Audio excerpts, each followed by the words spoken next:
Hello साथियों, the broke millennial YouTube channel पे आप सभी का स्वागत है। साथियों, डेली के इस करंट अफेयर्स के वीडियो में हम 10 अगस्त 2021 से बनने वाले जितने भी महत्वपूर्ण करंट अफेयर्स के क्वेश्चंस हैं उस पर हम चर्चा करेंगे।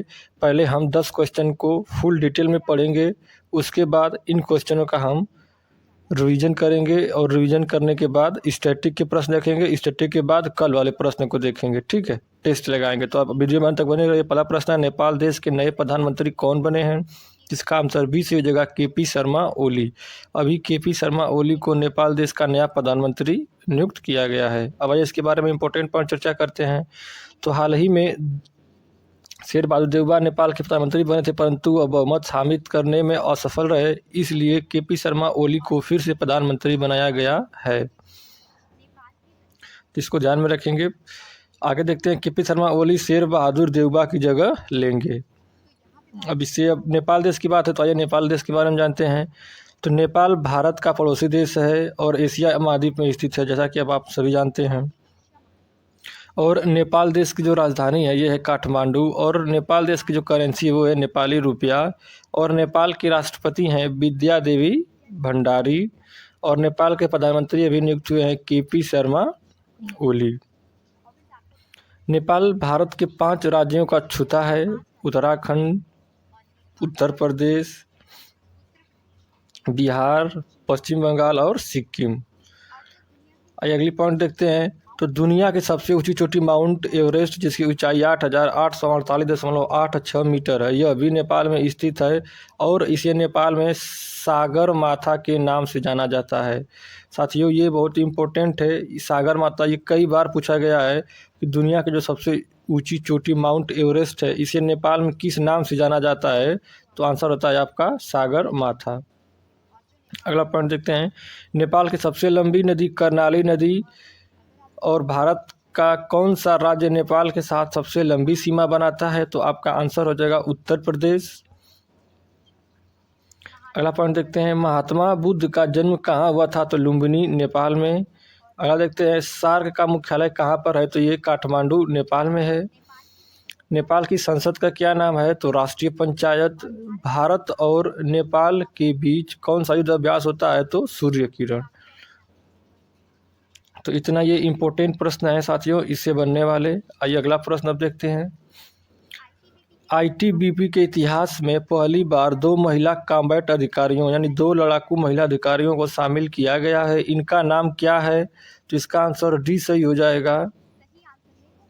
उपयुक्त ए और बी, अर्थात प्रकृति और दीक्षा, इन दोनों को भी आईटीबीपी के इतिहास में पहली बार लड़ाकू महिला अधिकारी के रूप में शामिल किया गया है। आइए अब इनसे रिलेटेड इंपॉर्टेंट पॉइंट चर्चा करते हैं। तो आईटीबीपी के इतिहास में पहली बार 2 महिला कॉम्बैट अधिकारियों की नियुक्ति हुई है। सूरी में आयोजित आईटीबीपी अकादमी में पासिंग आउट परेड में इन 2 महिलाओं को कॉम्बैट अधिकारियों के रूप में शामिल किया गया। अब आईटीबीपी की बात है, तो आईटीबीपी के बारे में जानते हैं। तो आईटीबीपी का फुल फॉर्म होता है इंडो तिब्बतियन बॉर्डर पुलिस, यानी हिंदी में भारत तिब्बत सीमा पुलिस बल। इसकी स्थापना जो है 24 अक्टूबर 1962 ईस्वी को हुई थी। इसका जो मुख्यालय है वो है नई दिल्ली में, और इसके प्रेजेंट टाइम में महानिदेशक हैं SS देसवाल। और इसका जो मोटो है आईटीबीपी का, ये भी एग्जाम में कई बार पूछा जाता है, तो इसका जो मोटो है वो है दृढ़ता कर्म शौर्य, दृढ़ता कर्म निष्ठा। ये कई बार एग्जाम में पूछा गया है, तो इसको आप ध्यान में रखेंगे। अगला प्रश्न देखेंगे, भारतीय नौसेना ने किस देश की नौसेना के साथ द्विपक्षीय अभ्यास जायद तलवार 2021 किया है? तो इसका आंसर बी सही हो जाएगा, संयुक्त अरब अमीरात। संयुक्त अरब अमीरात के साथ भारतीय नौसेना ने द्विपक्षीय अभ्यास जायद तलवार 2021 को किया है। तो ये इम्पोर्टेंट है, इसको भी देखेंगे। अब आइए इस रिलेटेड इम्पोर्टेंट पॉइंट पर चर्चा करते हैं। तो भारतीय नौसेना और संयुक्त अरब अमीरात के अबू धाबी के तट पर जावेद तलवार 2021 द्विपक्षीय युद्ध अभ्यास आयोजित किया है। इस अभ्यास के दौरान दोनों देशों की नौसेनाओं के बीच लक्ष्य साधने, बचाव और राहत अभियान चलाने तथा आपसी सहयोग पर बल दिया गया। पूरे अभ्यास के दौरान हेलीकॉप्टरों का व्यापक रूप से इस्तेमाल किया गया ठीक है, तो ये राइट से बनने वाला इम्पोर्टेंट पॉइंट। आगे देखते हैं। अब बात है द्विपक्षीय अभ्यास की। तो आइए जब जो अभी हाल ही में जितने भी द्विपक्षीय अभ्यास हुए हैं उनके बारे में चर्चा करते हैं। टॉप 5 जो युद्ध अभ्यास उनके बारे में जानेंगे। तो पहला है आपका संयुक्त सैन्य अभ्यास कॉर्पेट। तो ये भारत और थाईलैंड के बीच आयोजित हुआ है। अगला है इन यू नेव 4 संयुक्त नौसेना अभ्यास। तो ये आपका भारत और यूरोपीय संघ के बीच आयोजित हुआ है। अगला है सी ब्रीज ड्रिल्स नामक युद्ध अभ्यास यूक्रेन और अमेरिका के बीच हुआ है। अगला पॉइंट देखते हैं। तो त्रिपक्षीय अभ्यास TTX 2021 भारत, श्रीलंका और मालदीव के बीच हुआ है। इंद्र 2021 सैन्य अभ्यास भारत और रूस के बीच हुआ है। तो ये था इससे बनने वाला इम्पोर्टेंट प्रश्न। अगला प्रश्न देखते हैं। विश्व भर के स्वदेशी लोगों का अंतर्राष्ट्रीय दिवस कब मनाया गया है। तो आंसर सी से हो जाएगा 9 अगस्त। अभी 9 अगस्त को विश्व भर के स्वदेशी लोगों का अंतर्राष्ट्रीय दिवस मनाया गया है। आइए अब इसके बारे में इम्पोर्टेंट चर्चा करते हैं। तो संयुक्त राष्ट्र द्वारा हर साल 9 अगस्त को विश्व भर के स्वदेशी लोगों का अंतर्राष्ट्रीय दिवस मनाया जाता है। यह दिन दुनिया की स्वदेशी आबादी के अधिकारों की रक्षा करने और उन उपलब्धियों और योगदानों को सम्मानित करने के लिए मनाया जाता है। और 2021 की थीम क्या थी इसके बारे में चर्चा करते हैं। तो कोई छूटे ना, स्वदेशी लोग और एक नए सामाजिक अनुबंध का आह्वान, ये थी 2021 की थीम। इसको हम लोग को ध्यान में रखना है।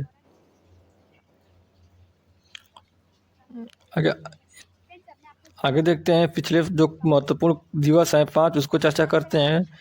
तो आपका अंतर्राष्ट्रीय शतरंज दिवस 20 जुलाई को मनाया जाता है। विश्व मस्तिष्क दिवस 22 जुलाई को मनाया जाता है। राष्ट्रीय प्रसारण दिवस 23 जुलाई को मनाया जाता है। आयकर दिवस 24 जुलाई को मनाया जाता है। कारगिल विजय दिवस 26 जुलाई को मनाया जाता है। तो ये थे। इसके बाद हम लोग रिवीजन करेंगे, फिर इसके बाद स्टैटिक का प्रश्न देखेंगे और उसके बाद हम लोग कल वाले प्रश्नों का टेस्ट लगाएंगे। तो आप लोग वीडियो में अंत तक बने रहिए। वीडियो को हम लोग 3 पार्ट में देखने वाले हैं। ये तीनों पार्ट वीडियो के इम्पोर्टेंट हैं। अगला प्रश्न देखते हैं। PM दक्ष पोर्टल को और मोबाइल ऐप किस मंत्रालय ने लॉन्च किया है। तो इसका आंसर ए सही हो जाएगा। सामाजिक न्याय मंत्रालय ने PM दक्ष पोर्टल और मोबाइल ऐप लॉन्च किया है। आइए अब इससे रिलेटेड इम्पोर्टेंट पॉइंट पर चर्चा करते हैं।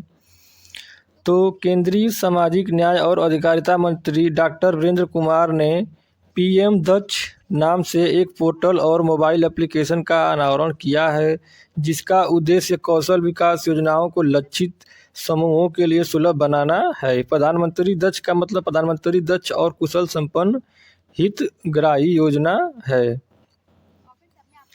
PM दक्ष पोर्टल की विशेषताएं। तो PM दक्ष के माध्यम से लक्षित समूहों के युवा अपने आसपास हो रहे कौशल विकास प्रशिक्षण के बारे में जानकारी प्राप्त कर सकते हैं और आसानी से कौशल विकास प्रशिक्षण कार्यक्रमों का लाभ उठाने के लिए आसानी से पंजीकरण कर सकते हैं। तो ये था बात दक्ष पोर्टल की। और टॉप 5 पोर्टल जानते हैं। तो पहला है आपका DG नेस्ट मोबाइल ऐप। तो ये पंजाब राज्य में। अगला है आपका ग्लोबल प्रवासी रिश्ता नाम पोर्टल और मोबाइल ऐप। ये V मुरलीधरन।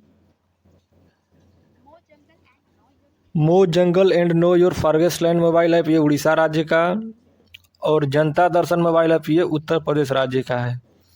और स्नेक पीडिया मोबाइल ऐप ये केरल राज्य का ऐप है।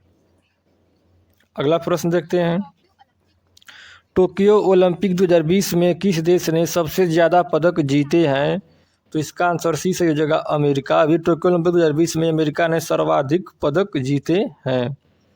आइए अब इससे रिलेटेड इंपॉर्टेंट पर चर्चा करते हैं। तो अमेरिका ने कुल 113 पदक जीते हैं और इनमें से 39 स्वर्ण, 41 रजत और 33 कांस्य पदक शामिल है। दूसरे स्थान पर चीन ने 88 पदक जीते हैं और इनमें 38 गोल्ड, 32 सिल्वर और 18 ब्रांज शामिल हैं। और तीसरे स्थान की बात करें तो तीसरे स्थान पर जापान था 58 पदक जीतने के साथ 27 गोल्ड, 14 सिल्वर और 17 ब्रांज। अगर वहीं अपने देश भारत की बात करें तो भारत 7 पदक यानी 1 गोल्ड 2 सिल्वर और 4 ब्रांज के साथ 48वें स्थान पर रहा है। तो ये भारत का इम्पोर्टेंट है, इसको हम लोग को ध्यान में रखना है।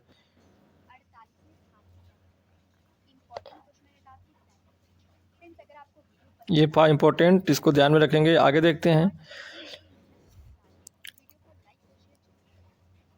अगला प्रश्न हमारा है 8 अगस्त 2021 को भारत छोड़ो आंदोलन की कौन सी वर्षगांठ मनाई गई है? तो इसका आंसर सी सही हो जाएगा, 79वीं। ठीक है, 8 अगस्त 2021 को भारत छोड़ो आंदोलन की ये 79वीं वर्षगांठ मनाई गई है। आइए इसके बारे में इंपॉर्टेंट पॉइंट देखते हैं। तो 8 अगस्त 2021 को भारत छोड़ो आंदोलन की 59वीं वर्षगांठ मनाई गई है। देश के स्वतंत्रता संग्राम के में 8 अगस्त के दिन एक खास महत्व। दरअसल महात्मा गांधी ने अंग्रेजों को भारत से निकालने के लिए कई अहिंसा आंदोलनों का नेतृत्व किया और इसी क्रम में उन्होंने 8 अगस्त 1942 को भारत छोड़ो आंदोलन की शुरुआत की थी, जिसकी वर्षगांठ ये मनाई गई है। अब भारत टॉप के 5 महत्वपूर्ण आंदोलन के बारे में चर्चा करते हैं। तो महात्मा गांधी द्वारा चंपारण आंदोलन कब शुरू किया गया था? तो ये 1917 में किया गया था। खिलाफत आंदोलन कब किया गया था? तो 1920 में। असहयोग आंदोलन तो ये भी 1920 ईस्वी में हुआ था। अगला देखते हैं। सविनय अवज्ञा आंदोलन ये 1930 ईस्वी में हुआ था। और अगला देखते हैं। भारत छोड़ो आंदोलन ये 1942 ईस्वी में हुआ था। तो ये था इससे बनने वाले इम्पोर्टेंट पॉइंट। अगला प्रश्न देखते हैं। प्रधानमंत्री नरेंद्र मोदी ने प्रधानमंत्री उज्ज्वला योजना के दूसरे चरण उज्ज्वला 2.0 योजना की शुरुआत की है। इसमें क्या मुफ्त में बांटे जाते हैं? तो इसका आंसर भी सही हो जाएगा, LPG गैस कनेक्शन। आइए अब इससे रिलेटेड इम्पोर्टेंट पॉइंट पर चर्चा करते हैं, प्रधानमंत्री उज्ज्वला योजना के बारे में। तो प्रधानमंत्री उज्ज्वला योजना, यह योजना मूल रूप से गरीबी रेखा से नीचे की महिलाओं को LPG कनेक्शन वितरित करने के लिए शुरू की गई है। प्रधानमंत्री नरेंद्र मोदी ने प्रधानमंत्री उज्ज्वला योजना के दूसरे चरण की शुरुआत की है। इस उज्ज्वला 2.0 योजना में मुफ्त LPG गैस कनेक्शन के लिए प्रवासियों को राशन कार्ड या एड्रेस प्रूफ जमा करने की ज़रूरत नहीं होगी। इस योजना के पहले चरण यानी 2016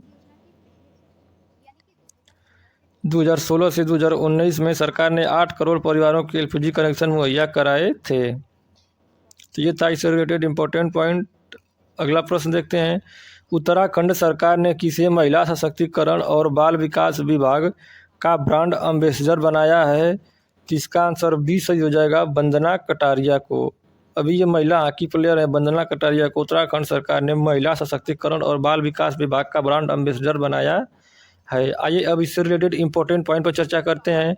तो टोक्यो ओलंपिक 2020 में धमाल मचाने वाली वुमेन्स हॉकी टीम की खिलाड़ी वंदना कटारिया को उत्तराखंड के मुख्यमंत्री पुष्कर सिंह धामी ने राज्य के महिला सशक्तिकरण और बाल विकास विभाग का ब्रांड एम्बेसडर घोषित किया है। इन्होंने टोक्यो ओलंपिक में एक ही मैच में 3 गोल करके इतिहास रचा है। तो ये था इससे बनने वाले इम्पोर्टेंट पॉइंट। अब अगला चर्चा करते हैं टॉप 5 ब्रांड एम्बेसडर की। तो पहला है आपका smart four brand 1 plus brand ambassador Jasprit Bumrah, JSW sport के brand ambassador Rishabh Pant, Khadi Prakritik paint के ब्रांड एम्बेसडर नितिन गडकरी, इतालवी लग्जरी ब्रांड के वैश्विक ब्रांड एम्बेसडर प्रियंका चोपड़ा और भारत में मोटो GP के ब्रांड एम्बेसडर जॉन अब्राहम है। अगला और आखिरी प्रश्न देखते हैं, इसके बाद हम लोग रिवीजन देखेंगे। The year that was not the diary of 14 year old नामक पुस्तक लॉन्च हुई है।